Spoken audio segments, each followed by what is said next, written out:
Hello and welcome to Sports Fan Entertainment as the Tennessee Titans lose yet again 20-19. Ooh, so close in London, and it started off bad, but things got better. We came oh so close, but yet again the Titans fail at the 1-yard line. So let's go ahead and start with the end of the game, okay, because that is what everyone wants to discuss, and then we'll wrap around and discuss the whole game. But we gotta start with that final call, going for two after getting the touchdown, going for two. Should we have done it? To me, no. Now here's the thing, analytically, you do go for it, right? About 60% of the times, 2-point conversions actually go through, right? They actually convert. Whereas if you go to overtime, it's 50-50. Now you could argue we had momentum, so maybe it's 55-45, but dude, the Chargers, they can easily go down the field, score a touchdown on the opening drive of overtime, so let's say it's 50-50. Analytically, it does make more sense to go for it, but dude, I know the Tennessee Titans, we don't convert 2-point conversions. I don't think we've converted a 2-point conversion in at least 2+ years. I mean, it's been a while. I don't trust this team at the 1-yard line, at the 2-yard line consistently. No. You know how many times we go down the field, go all the way down to the 1-2 yard line, and we can't punch it in? We have to kick a field goal. We go for it on 4th and goal. We fail. I've seen this time and time again from this team. Now, yes, this is a different team with Mike Vrabel at the helm and Matt LaFleur as offensive coordinator. I know this team. If we're at the 1-yard line, for all the marbles, we're lucky we got the 4th and goal, by the way. We're not going to get the 2-point conversion. I knew it. I was sitting there watching, like, we're not going to get this because we're the Tennessee Titans. Now, the teams that can really do well, like the Steelers, that have personnel like Antonio Brown, and the Falcons with Julio Jones, although sometimes they struggle as well when it comes to these situations. With these wide receivers that can make these great plays, you can throw fades to, with these big bruising running backs you can trust, like a Le'Veon Bell or a Todd Gurley. Okay, go ahead, go for two. For the Tennessee Titans, where Derrick Henry, we can't trust him in these situations. Yes, he had the 1-yard touchdown today, but we know Derrick Henry. He looks like Tarzan, doesn't play like Jane, but he's not as strong in his bruising as people think he is, okay? That's for sure. He ain't no Eddie George. I mean, he's really not. He's more Chris Johnson than Eddie George. I just didn't buy it, right? I wouldn't have gone for two. I would have went for overtime. Congratulations, we tied the game. We got lucky there. I mean, Jesus Christ, we got the 4th and goal. Luckily, when we first try for two, right, we had the holding call that allowed us to try again, but everything was saying, man, this ain't gonna work. Okay, we kept getting lucky. We kept pushing our luck, and it worked against the Philadelphia Eagles in week 4, but it's not going to continue to work. If you keep pushing your luck, it's going to wrap around the other way. You're going to get unlucky, and today we got unlucky. We didn't convert, and 3-4, and this was a big loss. I said coming into this game, this is a big game. The Chargers are in the wild card race, and now they're 5-2. We're 3-4. We're 2 games behind them, and they have the tiebreaker. We go to the end of the season. Let's say for some great reason, we end up 10-6. Let's say they're 10-6, so right now they're on pace for like 11-5. Guess what? They get the tiebreaker, we're out. Okay, especially now that the Baltimore Ravens are also in that wild card race. The Bengals are there. The Steelers are there. The wild card is looking less and less likely. It looks like our one route already, I know it's week 7. It looks like our one route is winning the AFC South. And look, today I saw some encouraging things. This was a good team, a good football team they went up against. We held our own. We were not the better team today. I don't want to hear that, but we competed. I said we were equal today. Considering the fact that the Chargers had those 2 big plays, but I think we dominated time of possession. We did, especially in the first half. I know that to be true. In the second half, I feel like we did as well. We had the long drives at the end of the game. So I thought we played well. I thought we played up to our competition today. I thought we bounced back after last week, and I told you we would, but I told you we would also lose. We're 3-4, and we're heading into the bye week, and we'll discuss that. But let's discuss the game. Now let's wrap around and discuss the game. So let's start with the first quarter. I mean, things were okay. After the first drive. Okay, now you wish you would have scored a touchdown after the first drive, but things were okay. And then things got ugly. Yet again, we have miscommunications in the backfield in terms of the secondary. Kendrick Lewis stinks. This guy is not an NFL talent. Why he's in the NFL, I don't know, let alone starting. I know Kenny Vaccaro's out, so he had to start this guy, but no, this guy should not play. Dane Cruikshank put him in. Kendrick Lewis is so bad. I mean, he doesn't know anything in terms of coverage. He's like the biggest moron in terms of NFL coverage I've ever seen. He doesn't know anything about coverage, zone, man, anything. He doesn't know what he's doing doing in cover 2, cover 1, anything.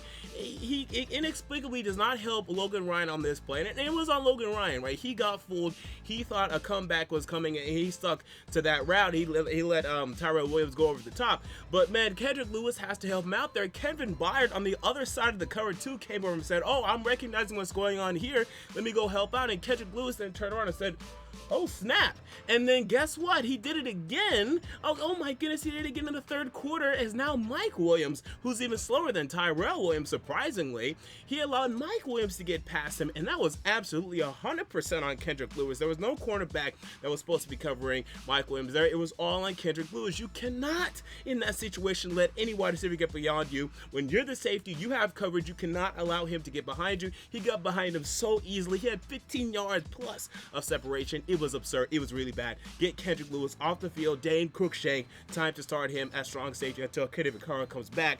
My goodness, do we need Kenny Vaccaro right now? So we were down 10-3 early, and then we got another field goal, and then ended the first half. This is on Marcus Mariota. Okay, I will defend Marcus Mariota today. I thought he played well today, but that interception at the end of the first half, that was on him. He tried to, get it over the top, get it past that linebacker, and he failed. Point blank simple. That's what happened. And you look back and you say, if we got that touchdown, there would have been a field goal there. Do we win the game? If we get a touchdown, most definitely. Field goal, most likely. That's what happens here. I mean, seriously, people, that's what we're talking about. And we missed that play, and it sucked today. Tajae Sharpe played well. Tajae Sharpe, 101 receiving yards. And look, I keep saying he's a number 4 wide receiver. He might be a number 3. But Taywan Taylor is too inconsistent. He's definitely not a number 2. That's the problem. And Corey Davis, although I think he's getting better and improving, when you're going against Casey Hayward, good luck. I mean, Casey Hayward is one of the best cornerbacks in this league. It's no surprise to me that Corey Davis was shut down today. And then you see, without Corey Davis being able to get open, we just don't have enough help. Tajae Sharpe helped out today, but we're getting nothing at the tight end position. When you're getting nothing, I mean, literally nothing. I know Jonnu Smith did some things today, but that's a guy that looks like Tarzan and definitely plays like Jane. This guy stinks. He can't block. He can't even block. The guy's huge. You see this guy? He looks great. Can't do anything. It's so surprising. You look at him like, wow, that looks like a guy that can do something. That's a football player. I'm sure everyone in London was like, oh, that's a football player there. Okay, but he couldn't do squat. Jesus, Jonnu Smith. And luckily Luke Stalker came in clutch at the end of the game for the touchdown, because God knows if it was Jonnu Smith that was targeted there, the result would have been much different. Marcus Mariota, I thought he played well. 75% completion percentage today, 24 of 32, and we saw the 2 horrible drops today. One by Corey Davis, one by Taywan Taylor. Same drive, and I'm so tired of this. I'm so tired of this conversation, but we're going to keep having it. The Titans are number 2 in terms of the percentage of passes that are dropped, and after this week, we may be number 1, depending on how many drops the Browns have. It's getting ridiculous, people. I mean, it's really absurd. I just don't know why we continue to sit on our hands and do nothing. We can't stick with this. We're getting nothing at the tight end position. Our wide receivers are dropping passes. Our tight ends are dropping passes. Everyone's dropping passes. I mean, seriously, it's just absurd. The run game was better. Ish. I mean, the thing is, we had the big long run. We had a 36-yard run. If you take that out, it really wasn't very good. It was improved slightly, but look, man, Derrick Henry, man, I think I'm done with him. I really don't think he's the guy at the running back position, especially if our passing game is not going to be prolific. I feel like if he was teaming up with like an Aaron Rodgers or a Tom Brady, he would do very well, right? The passing game would be very good, so the defense would have to respect it, so that he'd be able to have success running in a very open, wide situation. But for this team right now, I don't think he's good enough. And again, more and more, I'm not sure if he's on the trading block anymore, but I'd call for Le'Veon Bell. I'd give him Derrick Henry and a third for Le'Veon Bell, maybe even a second, because for this team right now, Derrick Henry, he's just not very valuable at all. Today, 12 carries, 33 yards. He's averaging about 3 yards a carry this season. I mean, this is ugly. And it's not completely on him. The interior of the offensive line is really bad. Corey Levin stinks, people. Oh my goodness, this guy at a UTC that's starting instead of Quinton Spain, he's awful. Josh Klein stinks, and Ben Jones stinks as well. It's bad in the interior O-line. The outside tackles played better today, so I like that. Jack Conklin and Taylor Lewan. So the run game, I like the Dion Lewis run. I liked what he did there. Derrick Henry, He had the touchdown, but I don't know. It's just not looking good for Henry Ruggs. This is year 3, by the way. Year 4 contract year is coming up, but I'm just not buying he's a running back for this team anymore. I'm just not seeing it. I'm just not. So yeah, Tajae Sharp played well. The defense, Wesley Woodyard was back, was a little rusty. Also made some plays, so I think he's getting his legs under him again, so I expect him to play better in the future. Didn't see much of Rashaan Evans today. I want to see the snap counts. Didn't see much of him. He didn't really do anything. He got 1 tackle today on the stat sheet, but I want to see more from him. I want to see continued progression from him. Harold Landry was being a little more active today. I like Kamalei Correa again. Jerome Casey. Oh my God, this guy's leading our defense, being an absolute beast. This is a very good game for Daquan Jones. Has been very quiet this season. Very good game from him. I saw you, Daquan Jones. Benny Logan continues to do absolutely nothing. Again, I don't know why we can't get a nose tackle that can do something. This guy does nothing. He gets pushed back 10 yards every play, or at least he'll maybe 5, but he's gonna get pushed. I don't know what he does. He does nothing.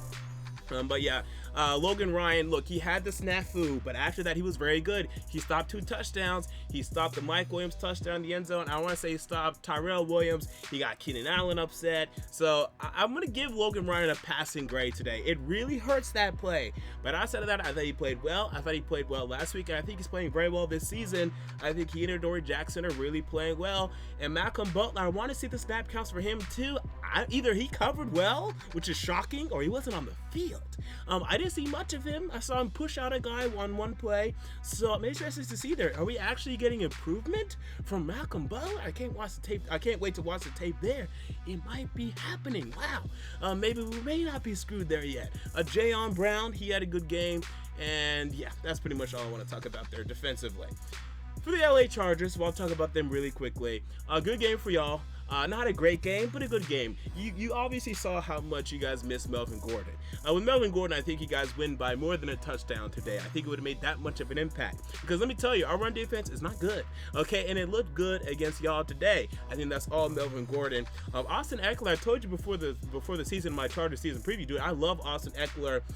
This guy continues to be a nice weapon. Tyrell Williams had the big play. Keenan Allen got frustrated, but he had a decent game as well. Probably could have got him a little more involved, but yeah. Antonio Gates, man, this guy, you guys called him up because your tight end situation was horrible. You recognize that. I told you before the season, do not start Virgil Green. You did not good, but Antonio Gates looks fat. Am I the only one that just says, man, he looks fat and old?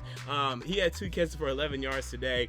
Great guy, great career. Hey, I have total respect for you, but do you look out of shape? He just looks like an old man out there running around. It's very interesting to me. That's just me.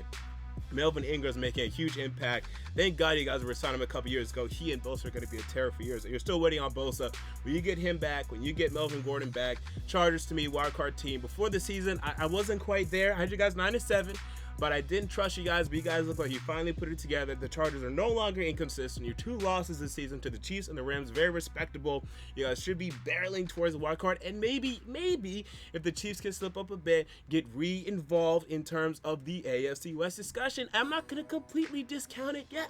I think you guys can do it as long as you guys can be able to beat the Chiefs in Kansas City later on in the year. Difficult task, tall task, but I think you guys can do it.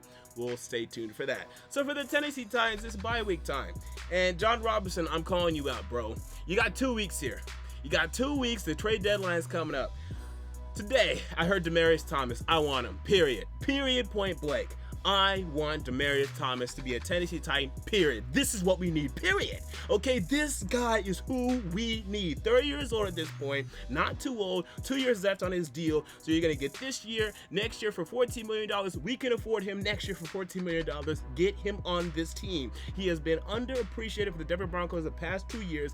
This is a guy that will be a nice possession receiver for us, move the ball down the field consistently, help take away number 1 coverage from Corey Davis, allow Corey Davis to be a good number 2 for this season, progressing to be number 1 next season. Demaryius Thomas, Taywan Taylor, while he continues to improve, you can learn some things for Demaryius Thomas. Get Demaryius Thomas on this football team. Also, Demaryius Thomas can play in the slot. So you can keep Taywan Taylor outside if you want to, keep Corey Davis outside if you want to, and play Demaryius Thomas in the slot. Big body wide receiver, a guy that's made plays with Tim Tebow at quarterback, for God's sake. You get Demaryius Thomas, please. I don't care If they want a second, I might do it. I want to give a third. I want third, right? But if they really want a second, I think I'm gonna give it to them, because I think, man, if you just add one more, and this guy especially, okay, you missed on Jarvis Landry. Damn it, I'm never gonna forgive you for that. But this would make up for it. I'm a low ball him. I'm a low ball him first, okay? I'm gonna give you a fourth, okay? They want some more sweet talk. I'm gonna say third. I'm gonna hold on the third for a couple days. But if they still want more, I'm gonna give them a third and a fifth.